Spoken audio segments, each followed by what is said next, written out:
आणि यानंतर आपण जाणार आहोत आपल्या गेस्ट सेंटरकडे आणि तिथल्या पाहुण्यांशी बोलणार आहोत याच विषयाच्या बाबतीत की नेमकं काय चाललंय. कोकण किनारपट्टीवरचं कोणतं चक्रीवादळ आहे जे मान्सूनच्या काळात तयार झालेलं आहे आणि कुठे कुठे जाणार आहे. मुंबईला जाऊन आदळणार आहे का की बांद्र्याला जाऊन आदळणार आहे का हे ठाण्याला जाऊन शांत होणार आहे. मी त्यासाठी जातो. नरेश म्हस्के आपल्यासोबत आहेत. नरेश म्हस्के, नेमकं काय चाललंय ह्या कोकणामध्ये सुरू होऊ पाहणाऱ्या वादळाचा पुढचा मार्गक्रमण कशी वाटते तुम्हाला?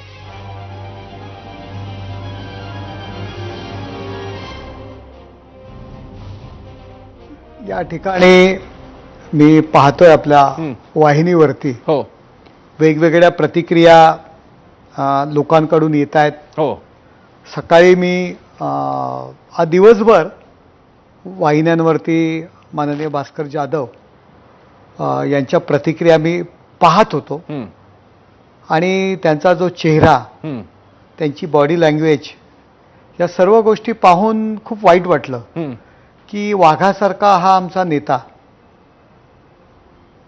8 वेळा आमदार म्हणून ते निवडून आलेले आहेत आणि आज त्यांना बोलावं लागतंय की जो लोकांमधून माणूस निवडून येतो, 8 वेळा निवडून येतो, तो माणूस कुणातरी पाठीमागच्या दारामागून आलेल्या माणसामुळे, की ज्या माणसाच्या प्रभागामध्ये, मी नावच घेतो संजय राऊत, त्यांच्या प्रभागामध्ये ते शिवसेनेचा नगरसेवक सुद्धा निवडून आणू शकत नाहीत, अशा माणसामुळे व्यथित होतो.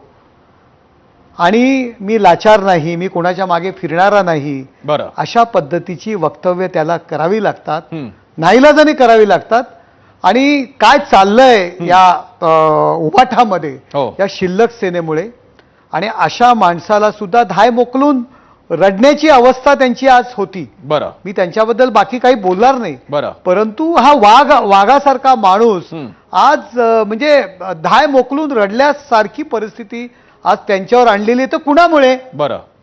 की ज्या संजय राऊतांचं त्यांनी नाव घेतलं, आणि संजय राऊतांची सुद्धा मी प्रतिक्रिया ऐकली की त्यांना भाषण करायला देतो, वेळ कमी, म्हणजे मुद्दाहून संजय राऊत आज लोकांसमोर सांगत होते की त्यांना कदाचित कमी वेळ मिळत असेल किंवा आम्ही कमी वेळ देतो. अरे, जी माणसं निवडून येतात, ज्या माणसांनी या कोकणामध्ये शिवसेना वाढवली, अहोरात्र मेहनत घेतली, संजय राऊत या उलट पाहिलं तर सामनाच्या पगारावरती फक्त लिखाण करण्याचं काम करत होते. सुरुवातीच्या काळापासून शिवसैनिक ते कधीच नव्हते. शिवसेनेच्या विरोधात ते लिहायचे, सामनामध्ये जॉईंट झाले आणि त्यानंतर खासदारकी मिळाल्यानंतर शिवसेना म्हणून काम करायला लागले. ज्या लोकांनी आपल्या घरादाराची राख रांगोळी केली, त्या माणसांना संजय राऊत सारख्या बोरू बहादरांच्या मुळे आज व्यथित व्हावं लागतंय. ठीक आहे, मोकलून रडावं. मला चर्चेची सुरुवात करण्यासाठी नरेश म्हस्केने एक मुद्दा दिलेला आहे की अस्वस्थ आहेत, अशांत आहेत भास्कर जाधव, आणि त्यामुळे आज त्यांचा राग त्यांनी व्यक्त केला. मी वैभव नाईक यांच्याकडे जातो. वैभवजी, शेवटी तुम्ही सगळी मंडळी शेजारी तुम्ही